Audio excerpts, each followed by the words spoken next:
This one is the project I have been talking to you about it for so many times, about how I want, to translate the Quran, taking advantage of this new technology, of this, how you can get this capturing, because Allah, the words we translate the Quran now was what I understood. But is really the intent of Allah subhanahu wa ta'ala on this? Maybe it's a partial of the intent. So is there a way to filter out your personal input to it and do it in a different way?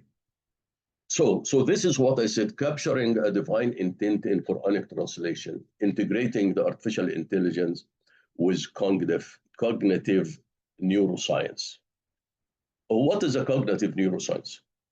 Cognitive neuroscience is that, study the brain, basically, is how to understand how the brain understands the languages, or how you speak, what happened in the brain that you do this, and they do it, how do you capture the signal of the brain? If you are thinking of something, they can capture the signal that come, the neural signal that come in your brain. And if you're hearing something, they also can capture what you have heard, the signal you come to your brain from what, even if you don't understand what you are hearing. So they use two systems actually. They use what they call it fMRI, which is functional magnetic resonance imaging. And the people who are doctors and work on this, you probably understand it. And what they do, they measure, obviously I cannot explain to you what is the relationship, but they measure the brain activity by detecting a change in blood flow. So that's one method. The other method called EEG, which is let me say something. It's EEG, you probably know what it is. And what they do, this one, they measure the brain activity by actually putting, an electrode in your brain, and then a brain in the skull and detect the electrical signal. So these are the two methods that they use. So the whole idea is that, if I can capture what is the brain when a person is listening to the Quran, properly recited, because we know the Quran, the preservation of the Quran, not only in the text, but also in the way it is recited. It's a way because I'm reading here, هذا يوم لا ينطقون. I mean, this is not the way the Quran is recited. The people have all of the rules of it. So if person listen to somebody properly recited, not from people who try to sing and so on, but really a proper recitation, and then or think or want to say it, what is the signal in the brain? And that is the study of this one here. So all what it is, it's how you translate. It is bringing in the signal from the brain, and then from reciting and listening to the Quran, and then you can do it, basically use AI to interpret that signal and to translate the signal then in this case. So the way it is happening, if I think about something to say now, what happened? There is a thought in my brain that happened. And this thought comes in, and it is bringing in a neural signal. A neural signal that comes from the thought is independent of the language, does not depend on the language. So it comes in and has to be converted to some other place in the brain. So it can get converted to what a language generators, another part of the brain. And from that, it goes to another place that make this generation into a way to move your mouth and tongue so you can create the acoustic, the wave in this regard. So the question is, if I can get this neural signal from the thought without any filtering of language and put it in an artificial intelligence, can then they translate it to any language? And that is part of the technology in this, So there is few, I think I did. Maybe I should read this a little bit. Okay, here it says, objective, advanced Quranic translation by integrating cognitive neuroscience, AI-driven semantic modeling, and hermeneutics. What is these three means is this. Cognitive neuroscience is a study of brain, okay? That what the brain, all of the signal that you do, they use it for fMRI or the EEG. the AI-driven modeling, like this involved this using artificial intelligence, which is deep learning, and then and that analyze the language and build the meaning based on representation of a text. And so, and the other one is now what is this? The hermeneutics. Hermeneutics, basically, it is the methodology for interpreting religious text, which we call it علم التأويل وأصول التفسير. So you cannot do it independent of certain, the computer has to be also have some guides around what it does. So it is not like you put the Quran in an AI and translate it. No, it has to be guided by something, by theology, by linguistic, by contextual. There is rules on it, which is, people study these things. So to the people, because says, well, how is it I'm going to run a computer? No, there is a constraint about this one here too. So in the second slide, and I can give you all of these slides. In fact, I can post it. I'll post it in that website. I'll put a little bit some definition. So they tell you, for example, as an example, if I come to this and say, okay, the Arabic verse, Wallahu Ghafurur Rahim, then cognitive neuroscience identify the neural signal. If you hear it or you want to say it, then you get that neural signal for just this verse, but obviously read properly or listened to properly.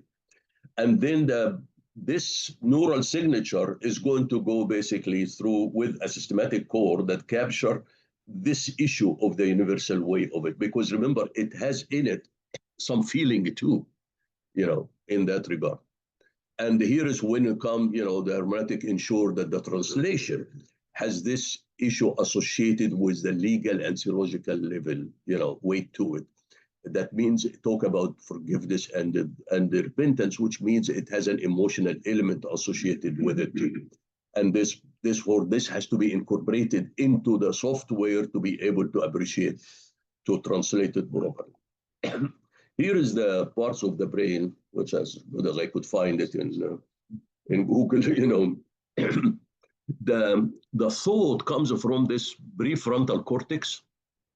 And this is a part of which I said it's give you this thought, or which is language independent, give you the signal. Yeah. And then go back to goes to this inferior, partial loop. And this is the semantic memory. Then the language formulation, which is Broca area, this is language specific, and you can have multiple of these.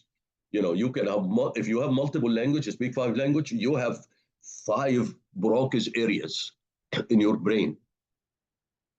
And then you have this pathological behavior, which is left interior, that drive that speech articulation, which is a motor cortex that will let you move your.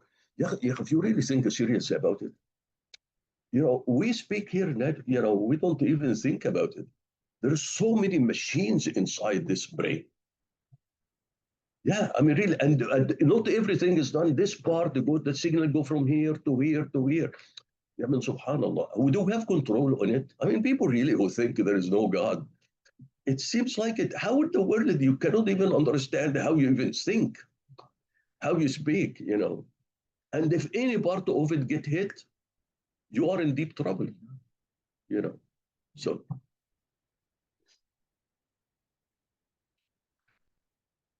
So what is this? Look at this chart. This is a simulated chart. And look at actually the effect. Here is a person who recite the Quran, the signal coming from the brain. The green one was the one who understands what he is reading. The one who do not understand the Arabic, it's still very similar signal actually that coming from. That means it tell you that the signal is not actually that is stored very much between whether you understand what you are reading or what not understand what you are reading. So anyway, the objective of this one to create an AI model, at context-aware conceptual embedding the Quranic recitation, neuro-semantic correlation, analyze the brain activities, which is the fMRI and EEG, and link it with some language and spiritual, obviously cognition. And then you have to always remove the bias. How you test. And this is a very interesting. When I was preparing this one, obviously I'm not expert, therefore I don't understand everything that they say. But how you really, test also that you have biases in your system or not, in whatever outer you have. Then they have fine-tuned this large language model that they do, and to ensure that what you do is not biased by culture or beliefs or article like Shia or Sunni, sectarian bias and say. And then you have to validate. And how you validate? They validate it using this, what they call it, BERT score or cosine similarities, which is very interesting also. The BERT score is metric to evaluate text, between two. Mm-hmm. And they go, and I'll give a description after this. But the one which is interesting is that cosine similarity. Transform these things into almost, vectors, the language into vectors. And the measure to see is the cosine of the angle between the vector is consistent, or to test it to see if there is errors in it. So, so you come and say, wait a minute, how are we going to do this? Obviously, it's not going to be me or you. Maybe it's going to be Brother Shamsi here if it is not a computer guy. Okay, then these are some definition. Then what is this idea? Why I actually reflected on this? Because I always looked in the Quran include many, discussions from prophets to their people by prophet, and those prophets didn't speak Arabic. How did Allah convert their language, whatever they said, into this eloquent Arabic? How they do it? If you remember when I was struggling Jimalatun Sofra, I didn't know how to translate it, no matter what you do. But here is how Allah translated what those guys are saying, what Fir'aun is saying, what Sayyidina Musa is saying, what is this, all of those are being saying. And this is, and so the question is, when I searched on this, I found, well, I didn't need to translate.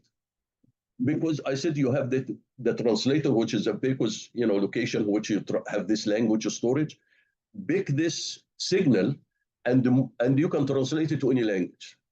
So Allah subhanahu didn't translate what they said. He basically picked up what comes from this neural signal that come from their brain, and they can put it in a million languages, because obviously Allah knows all of the languages. So if you can capture it and develop this mechanism, you can transfer the thought into any language in this regard.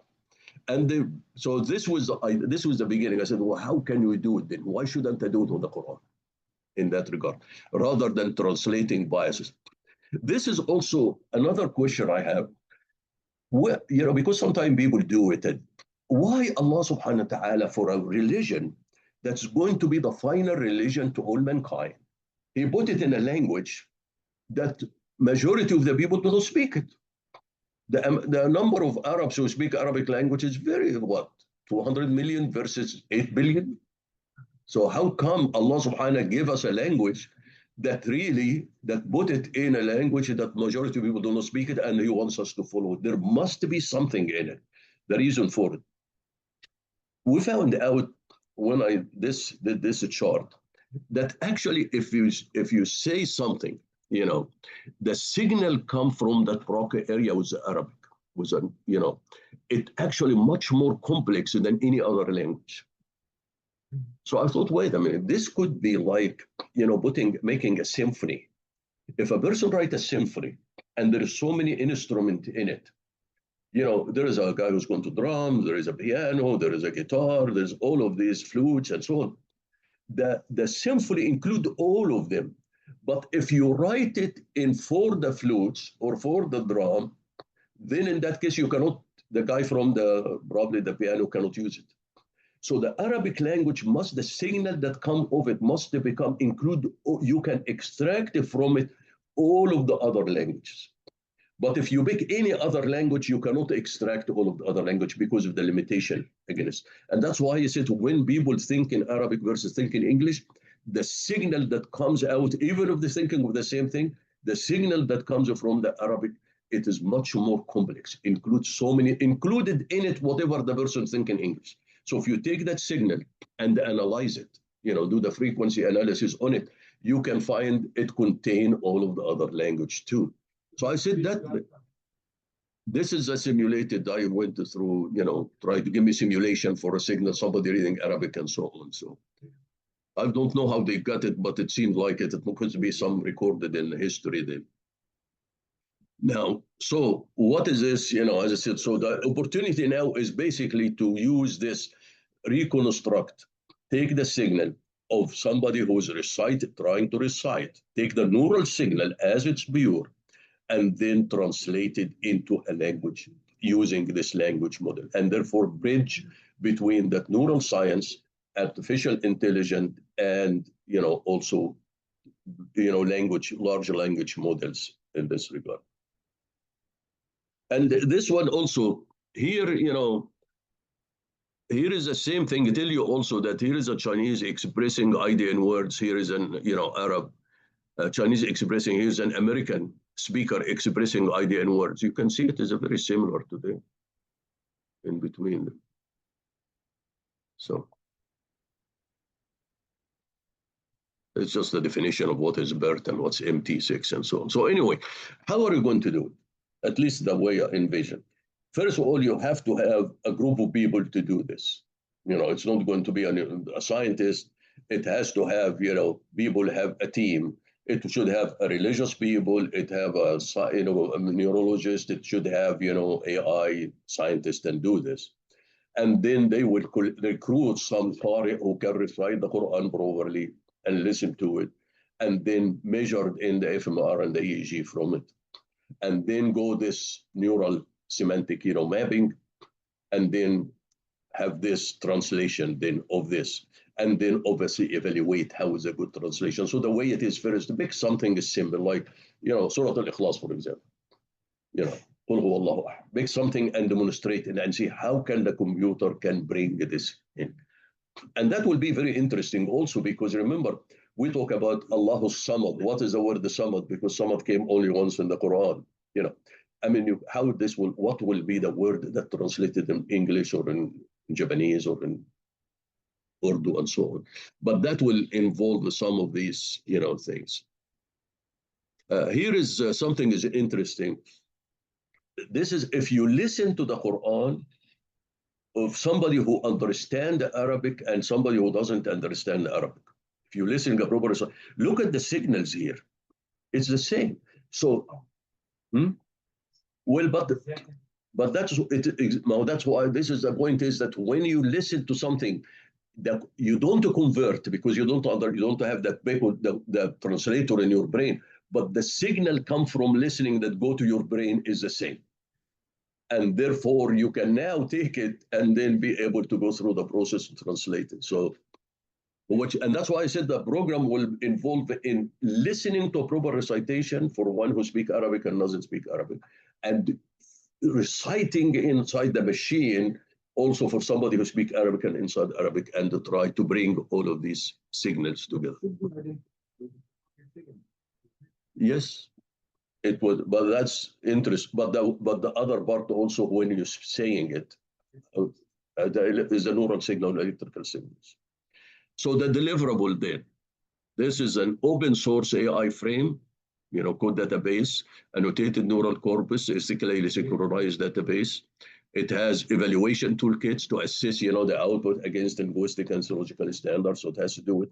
And then you have to have peer reviews. You have to go, because people easy, you can reject everything, So you have to have peer review. You have to put article. You have to meet people who are workshops and so on to decide to do this. So ethical, I said, okay, here is, you have to look the technical visibility to move the bias and so on, to transparency and ethics. There's actually somebody did, I think Brother Yusuf sent me a link to somebody make a Quran translated using AI, and said AI translated Quran and so on. I didn't, it's a $10 book. I haven't done it. But, when I put like, sometimes I write the paragraph and then put it in the AI in like ChatGPT and something. I should correct the English, so it correct the English. I found out always in the translation that they pick up. I put a translation and they put a different translation. It's always one of the books. It's not like they invent something. So the conclusion is this proposal. I, by the way, have the proposal here. I'll post it for you guys, and you can also with these slides, you can read it in your own. Hopefully, you can find somebody who can do it. So basically, to bring this ethically grounded and scientifically feasible approach to pursue, I said, meaning-aligned Quranic translation, and therefore, have this accurate translation of sacred book, removing in all of these biases, because a computer is not going to be biased. Now the question is, how much? This proposal to do this is going to cost about $2.5 million. And here is that different, how much is salaries, how much, the fMRI, how much the AI, how much, the internet workshops and administration and so on. So actually I sent it to a friend of mine from Saudi Arabia, since you remember they're investing so much money now in AI and try to develop. I said, well, $2 million is nothing, it's really, it's like somebody, one of the business people probably can spend it. So anyway, and I have actually in the proposal who is a possible, even in the US here, who are the companies or the organization that can do this. Like one of the neuroscience and AI, groups like MIT Media Lab, Stanford, Allen Institute of Brain Sciences, Max Planck in Germany, and so on. So I even identified some names here to do it. And obviously you need an Islamic organization. So that could be from King Abdulaziz University, from Al-Azhar, and so on. So you need some scholars involved in it too. And then the finance. So anyway, so I think I'll finish with this one, and hopefully, sure. Maybe Dr. Faisal.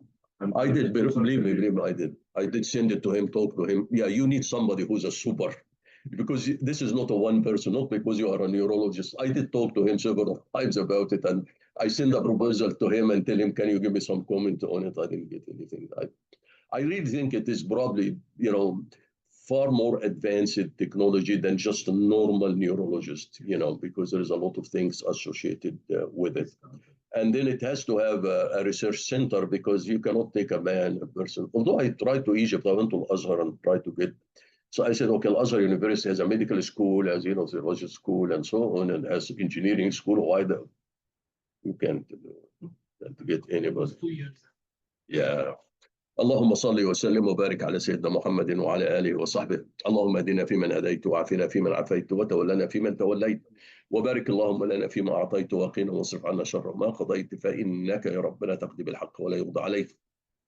اللهم ادخلنا برحمتك في عبادك الصالحين. اللهم اخرجنا من ظلمات الجهل والوهم إلى نور العلم. اللهم علمنا ما ينفعنا وانفعنا بما علمتنا وزدنا علما. اللهم اجعلنا ممن يستمعون القول فيتبعون احسنه. اللهم اوزعنا ان نشكر نعمتك التي انعمت علينا وعلى والدينا وان نعمل صالحا ترضاه. اللهم اصلح لنا في ذريتنا إنا تبنا اليك واننا من المسلمين. Oh Allah, spread your mercy upon us. Shower us with your blessings. Increase our knowledge. Grant us forgiveness. And reward us with the company of the prophets in the Firdaus al-A'la. Oh Allah, forgive our parents and all our friends and relatives who have passed away. Oh Allah, make their graves garden from heaven and grant them the Firdaus al-A'la. Firdaus al-A'la. Oh Allah, we have many of our friends and relatives who are sick. Oh Allah, we have our son Ma'raj, our daughter Aisha Wani, and several others. Oh Allah, grant to all of them full and speedy recovery. Oh Allah, guide our children, protect them, and make them righteous. Oh Allah, we seek from you all of the good, whether we know it or we don't. And we seek your refuge from all evil, whether we know it or we don't. Oh Allah, we have many of our brethren who are suffering from injustice and oppression. Oh Allah, heal their trauma, protect their helpless, and grant them lasting peace and prosperity. Oh Allah, we ask you every name you have elected for yourself, that none of us leave this gathering, but his pains have been relieved, his worries have been removed, his debts have been paid, his weakness have been concealed, his sins have been forgiven, and his needs have been fulfilled. سبحان الله وبحمده عدد خلقه ورضا نفسه وزنة عرشه ومداد كلماته. سبحان الله وبحمده عدد خلقه ورضا نفسه وزنة عرشه ومداد كلماته. سبحان الله وبحمده عدد خلقه ورضا نفسه وزنة عرشه ومداد كلماته. والعصر إن الإنسان لفي خسر إلا الذين آمنوا وعملوا الصالحات وتواصوا بالحق وتواصوا بالصبر. وآخر دعوانا أن الحمد لله رب العالمين والصلاة والسلام على خير المرسلين. اللهم صل وسلم وبارك على سيدنا محمد وعلى آله وصحبه والسلام عليكم ورحمة الله وبركاته.